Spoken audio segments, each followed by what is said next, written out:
اللہ اکبر اللہ اکبر۔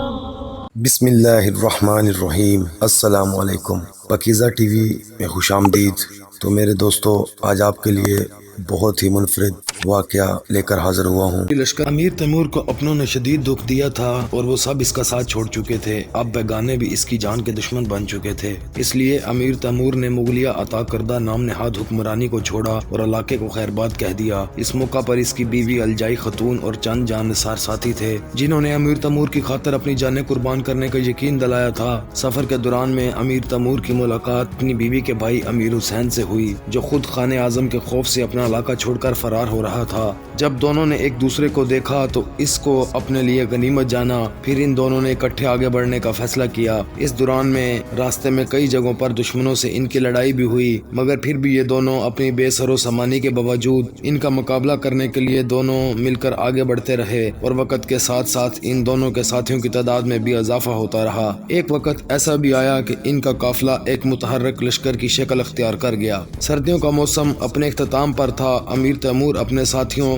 اور برادر نسبتی امیر حسین کے ساتھ سیستان کے قریب سے گزرا تو انہیں علم ہوا کہ سیستان کے عوام اپنے حکمران کے خلاف بغاوت کر چکے ہیں، جس وجہ سے کئی پہاڑی علاقے حکمران کے ہاتھ سے نکل چکے تھے۔ سیستان کے حکمران نے امیر تیمور سے باغیوں کے خلاف مدد مانگی اور وعدہ کیا کہ بغاوت ختم ہونے کے بعد امیر تیمور کے لشکر کو ان کی خدمت کے عوض معقول معاوضہ پیش کیا جائے گا، اور امیر تیمور اور امیر حسین نے مل کر فیصلہ کیا کہ وہ دونوں مل کر سیستان کے حکمران کی مدد کریں گے۔ اس طرح وہ دونوں کرائے کے سپہ سالار بن گئے۔ امیر تیمور کی قیادت میں ان کے لشکر نے نہایت دلیری اور حکمت عملی سے باغیوں کا مقابلہ کیا اور تمام قلعے ان کے قبضے سے چھڑا لیے۔ امیر حسین نے فتح کیا ہوئے علاقے میں خوب لوٹ مار کی، جس کی وجہ سے وہاں کے عوام اس کے خلاف ہو گئے۔ باغیوں کے اپنی شکست کا بدلہ لینے کا ایک سنہری موقع مل چکا تھا۔ انہوں نے اس موقع سے بھرپور فائدہ اٹھایا اور انہوں نے حاکم سیستان سے ملاقات کی اور انہیں بتایا کہ تتاری فوج ان کے ملک پر مکمل قبضہ کرنا چاہتی ہے، اس لیے ہمیں آپس کے تمام اختلافات بھلا کر تتاری فوج کو اپنے علاقے سے بھگا دینا چاہیے۔ حاکم سیستان کو باغیوں کی بات میں سچائی محسوس ہوئی۔ اس نے تمام دشمنی اور اختلافات بھلا کر باغیوں کو اپنے ساتھ ملا لیا۔ اب اگلے دن جب میدان جنگ میں دونوں فوجیں آمنے سامنے ہوئیں تو تتاری فوج کو شدید دھچکا لگا، کیونکہ میدان میں ایک طرف امیر تیمور اور امیر حسین اپنے سپاہیوں کے ساتھ کھڑے تھے تو دوسری طرف حاکم سیستان اور باغیوں کا لشکر موجود تھا۔ جنگ کا اعلان ہوتے ہی دونوں طرف سے نہایت خطرناک حملے شروع ہو گئے۔ اس خوفناک لڑائی میں تتاری فوج کو شکست نظر آنے لگی، کیونکہ تتاری فوج اپنے مخالفین کی نسبت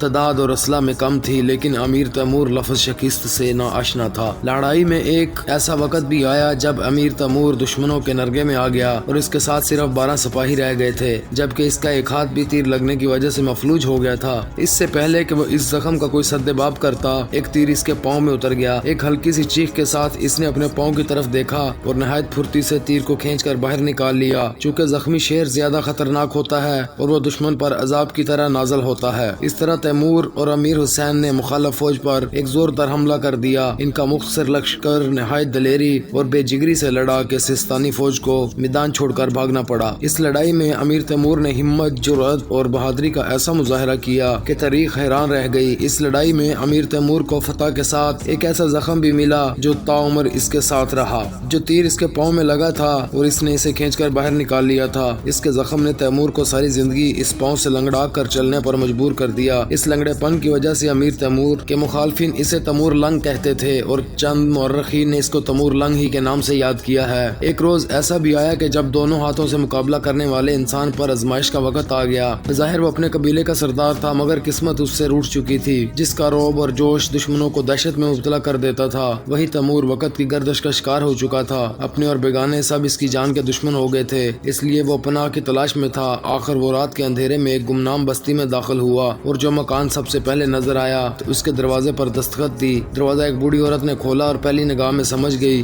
کہ دروازے پر آنے والا کوئی مسافر ہے اور رات گزارنے کی فریاد کرے گا۔ بوڑھی عورت نے اسے گھر میں آنے کی اجازت دے دی اور اس کو لے کر اپنے ٹوٹے پھوٹے مکان کے ایک کونے میں بٹھا دیا۔ بوڑھی عورت نے تیمور کو غور سے دیکھا تو سمجھ گئی وہ بھوکا ہے۔ اس نے پوچھا، بیٹا میرا مکان بہت چھوٹا ہے، مگر پھر بھی میں نے اپنی ضرورت کے مطابق سامان رکھا ہوا ہے، تم یہاں پر بیٹھے رہو اور مجھے بتاؤ کہ کیا تم کھانا کھانا کھاؤگے؟ تیمور کا بھوک سے برا حال ہو رہا تھا مگر اس نے بوڑھی عورت کی بات سن کر کوئی جواب نہ دیا۔ بوڑھی عورت نے تیمور کی حالت دیکھی تو فوراً سمجھ گئی کہ وہ بہت بھوکا ہے۔ تیمور نظریں جھکائے ایک طرف بیٹھا تھا۔ بوڑھی عورت نے چولہے کے نیچے لکڑیاں رکھی اور آگ جلانے لگی۔ اس دوران بھی وہ مسافر کو بار بار غور سے دیکھ رہی تھی مگر تیمور جان بوجھ کر خود کو کپڑے میں چھپا رہا تھا۔ بوڑھی عورت نے آٹا گوندھ کر روٹی پکائی اور سالن گرم کر کے تیمور کے پاس آ گئی۔ تیمور کا بھوک کی شدت سے برا حال تھا۔ اس نے گرم روٹی کا لقمہ توڑ کر گرم سالن لگا کر منہ میں ڈال لیا۔ لقمہ اتنا گرم تھا کہ تیمور کا منہ جل گیا۔ اب صورتحال یہ ہو گئی تھی کہ تیمور منہ میں رکھے گرم لقمے کو نہ تو اگل سکتا تھا اور نہ ہی نگل سکتا تھا۔ وہ آنکھیں پھیلائے عجیب شکل بنائے بوڑھی عورت کی طرف دیکھنے لگا۔ بوڑھی عورت نے مسکرا کر اس کی طرف دیکھا اور بولی، بیٹا صبر سے کام لو اور ٹھنڈی کر کے کھاؤ۔ امیر تیمور کی طرح جلد بازی مت کرو۔ تیمور بوڑھی عورت کی بات سن کر حیران رہ گیا۔ اس نے بوڑھی عورت کو پریشان نظروں سے دیکھا تو وہ اس کی حالت دیکھ کر مسکرا رہی تھی۔ تیمور نے بوڑھی عورت کی بات سن کر دل ہی دل میں سوچا کہ وہ واقعی جلد بازی سے کام لے رہا ہے اور اس وقت جو صورتحال بدل گئی ہے وہ اسی جلد بازی کی وجہ سے ہے۔ اس جلد بازی کا مظاہرہ وہ کئی بار کر چکا تھا مگر اس کے نقصان کا اندازہ اس کو آج ہو گیا تھا۔ تیمور نے سوچا کہ وہ جو جلد بازی کر چکا ہے اس کا پوری دنیا کو پتا ہے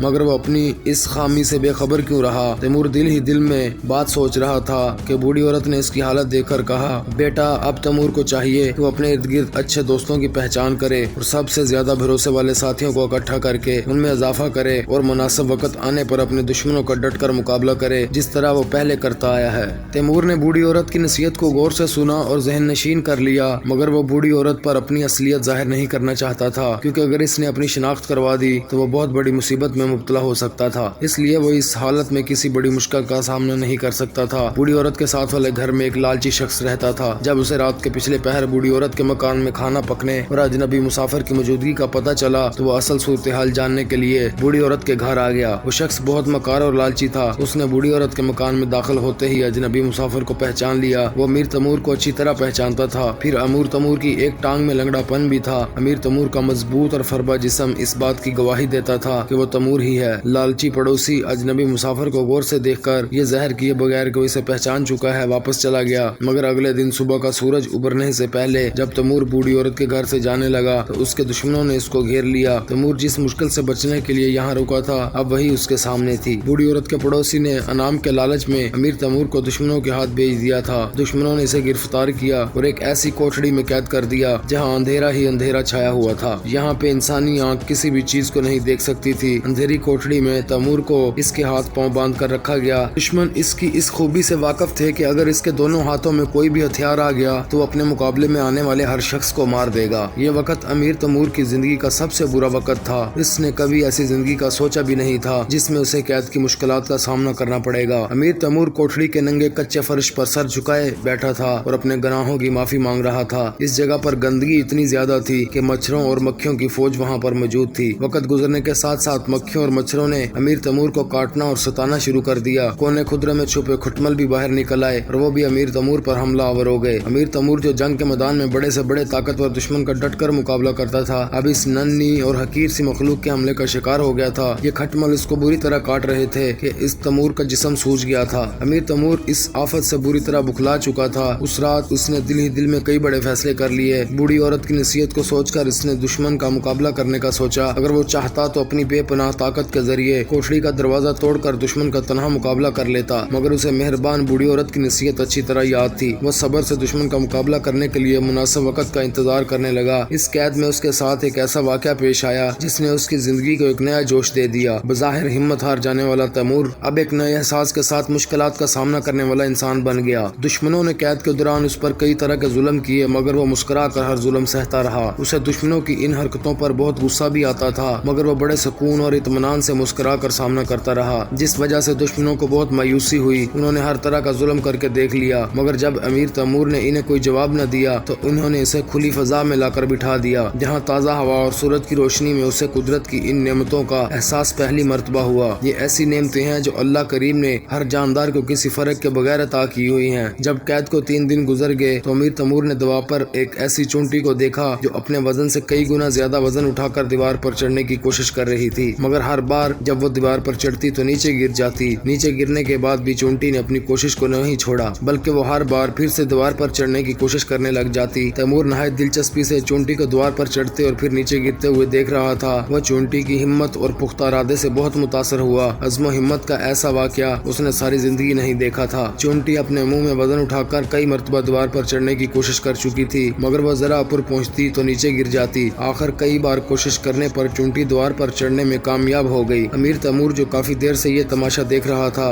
اس نے خود کو مخاطب کرتے ہوئے کہا، اے تیمور، کیا تم اس ننھی سی چونٹی سے بھی گئے گزرے ہو جو ہمت ہار کر بیٹھے ہو؟ تم سے اچھی تو یہ ننھی چونٹی ہے جو کئی بار کوشش کرنے کے بعد اپنی منزل تک پہنچ گئی۔ کسی بھی مشکل سے چھپ جانا اس کا حل نہیں ہے، بلکہ ہمت اور عزم سے اس کا سامنا کرنا ہی اصل مردانگی ہے۔ صبح اس نے قید کرنے والوں کا ایک نئے حوصلے اور عزم سے سامنا کیا اور انہیں سمجھایا کہ یہ سب سیاست کا کھیل ہے، یہاں سیاست کے ذریعے بہت کچھ ہو جاتا ہے۔ تم لوگ مجھے دشمنوں کے سپرد کر کے اپنے لیے بہت بھاری نقصان کرو گے۔ جو لوگ آج کل میرے دشمن ہیں وہ آنے والے وقت میں میرے دوست بھی بن سکتے ہیں، جن کا سب سے زیادہ نقصان تم لوگوں کو ہوگا۔ جو لوگ اس وقت مصیبت میں میرا ساتھ دیں گے وہی آنے والے وقت میں میرے ساتھی ہوں گے، میں ان کو اپنے خاص بندوں میں رکھوں گا۔ امیر تیمور کی باتیں ان لوگوں کی سمجھ میں آ گئیں اور انہوں نے امیر تیمور کا ساتھ دینے کا سوچ لیا۔ ویسے بھی امیر تیمور نے اپنی مدد آپ کے ذریعے آگے بڑھنے کا سوچ رکھا تھا، اس لیے اللہ کریم نے اس کی مدد بھی فرمائی۔ امیر تیمور نے بڑی سمجھداری اور چھان بین کے بعد اپنے وفاداروں کو اکٹھا کیا۔ اس کے لیے اسے بہت وقت لگا، مگر وہ بوڑھی عورت کی نصیحت اور چونٹی کے واقعہ سے صبر و تحمل کا درس حاصل کر چکا تھا۔ جب امیر تیمور نے اپنے خاص بندوں پر مشتمل ایک لشکر بنا لیا اور نئے جذبے اور حکمت عملی سے مخالف فوج پر حملہ کر دیا، مخالف فوج امیر تیمور کے حملے سے اچانک گھبرا گئی اور وہ تیموری لشکر کا مقابلہ نہ کر سکی، جس وجہ سے اسے شکست ہو گئی۔ امیر تیمور نئی جنگلی حکمت عملی کے ذریعے اپنے دشمنوں کو شکست دیتا ہوا آگے بڑھ رہا تھا اور روس کے شہر ماسکو پہنچ گیا۔ ماسکو کو فتح کرنے کے بعد وہ ایران پر حملہ آور ہوا۔ ایران پر حملہ آور ہونے کے بعد امیر تیمور کو ایک ایسے دشمن کا مقابلہ کرنا پڑا جو خود بہت دلیر اور پکے ارادے والا تھا۔ ایران کے شہر شیراز کے حاکم منصور بن مظفر نے تیموری لشکر کے حملے کا سنا تو بہت پریشان ہوا۔ وہ دلیر تو تھا مگر امیر تیمور کی طاقت کو خوب اچھی طرح جانتا تھا، اس لیے اس نے تیموری لشکر کا مقابلہ کرنے کی بجائے کسی محفوظ مقام پر جا کر مناسب وقت کا انتظار کرنے کا فیصلہ کیا۔ مگر جب منصور بن مظفر شہر شیراز کے مرکزی دروازے سے نکل رہا تھا تو ایک بوڑھی عورت نے اس کا راستہ روک لیا۔ اس کے سپاہیوں نے غصے سے بوڑھی عورت سے پوچھا کہ کیا وہ نہیں جانتی کہ کس کا راستہ روک رہی ہے؟ بوڑھی عورت نے اپنی لاٹھی کو مضبوطی سے تھام کر بہت اعتماد سے جواب دیا، ہاں میں جانتی ہوں کہ یہ کون ہے اور تم لوگ کون ہو۔ یہ شخص ہماری حفاظت کرنے والا بادشاہ ہے جو اپنی رعایا کو اکیلا چھوڑ کر ڈرپوکوں اور بزدلوں کی طرح بھاگ رہا ہے۔ سپاہی تلوار پر گرفت مضبوط کرتے ہوئے چلایا، بے وقوف بڑھیا، تم نے منصور بن مظفر کو ڈرپوک اور بزدل کہہ دیا ہے، میں ابھی تمہارا سر قلم کرتا ہوں۔ یہ کہہ کر اس نے تلوار فضا میں بلند ہی کی تھی۔ منصور بن مظفر نے ہاتھ کے اشارے سے اسے روک دیا۔ بوڑھی عورت نے دوبارہ اس کو مخاطب کرتے ہوئے کہا، جو رکھوالا اپنے ڈیوڑ کو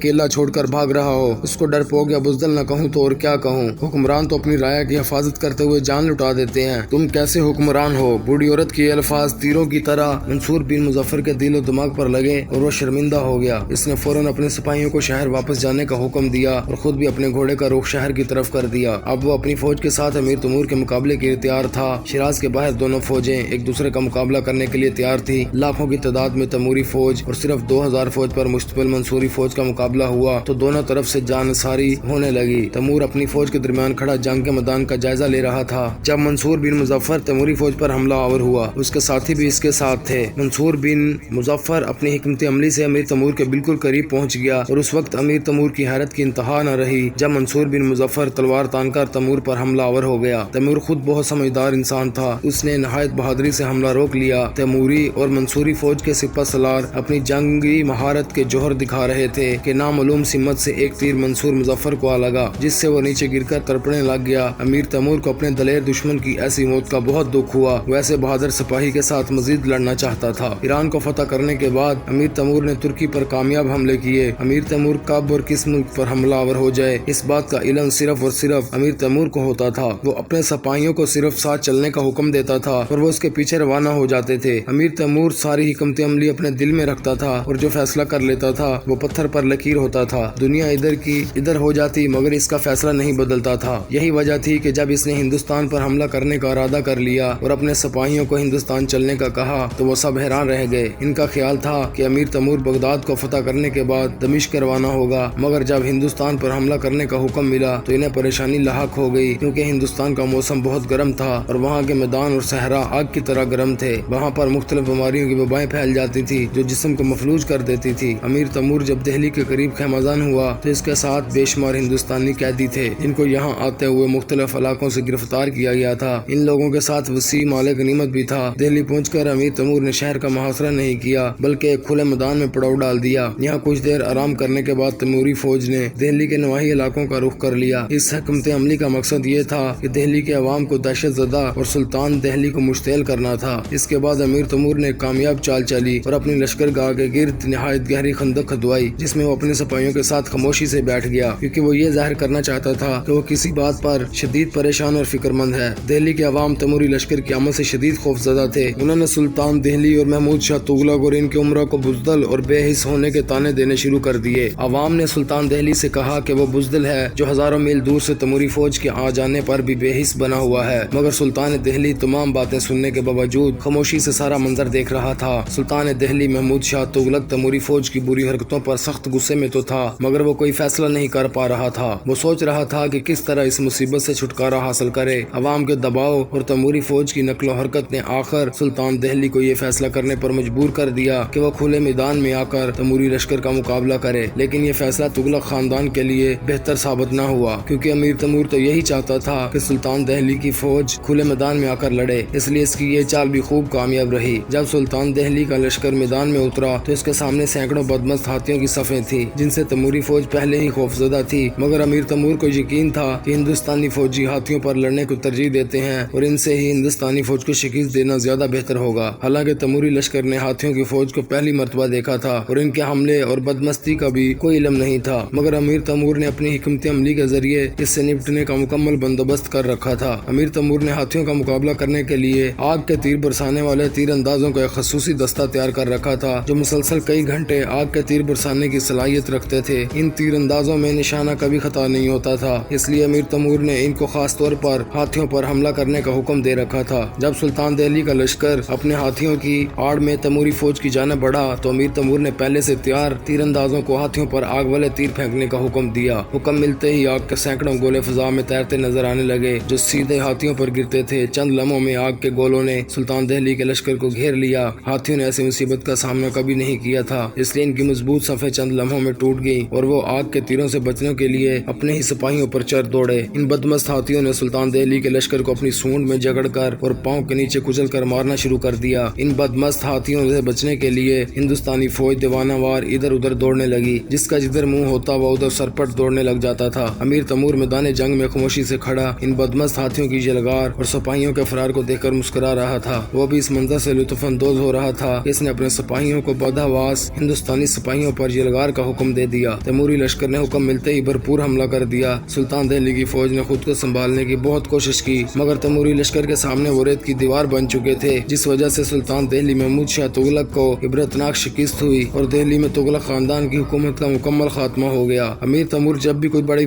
فتح حاصل کرتا تھا تو سمرقند میں فتح کی خوشی میں ایک یادگار تعمیر کراتا تھا۔ ہندوستان میں ایک بہت بڑی کامیابی کے بعد اس نے سمرقند میں ایک عالی شان مسجد بنوائی، جس کا نام شاہی مسجد رکھا گیا۔ ان کامیابیوں کے بعد امیر تیمور چین کی جانب بڑھا، مگر ہر جاندار نے ایک دن موت کا ذائقہ چکھنا ہے۔ امیر تیمور جیسے طاقتور، دولت، سخاوت، ذہانت اور بلاغت والا حکمران مسلمانوں کو بہت کم ملے ہیں۔ امیر تیمور فروری 1405 عیسوی کو انتقال کر گیا۔ اس کی میت کو سمرقند لایا گیا اور وہیں پر دفن کیا گیا۔ امیر تیمور جب بھی کبھی کسی سفر یا جنگ کے لیے روانہ ہوتا تھا تو علماء، ادیبوں اور فنکاروں کا ایک بڑا گروہ اپنے ساتھ رکھتا تھا۔ امیر تیمور جہاں بھی گیا وہاں اس نے کئی مساجد تعمیر کروائیں، محل اور باغات بنائے، جو آج بھی اس کے شوق کو یاد دلاتے ہیں۔ تو جی میرے بھائیو، اگر آپ کو یہ میری کاوش اچھی لگی ہو تو پلیز میرے چینل کو سبسکرائب کر دیجئے گا اور ویڈیو کو اپنے دوستوں کے ساتھ شیئر کر دیجئے گا۔ شکریہ۔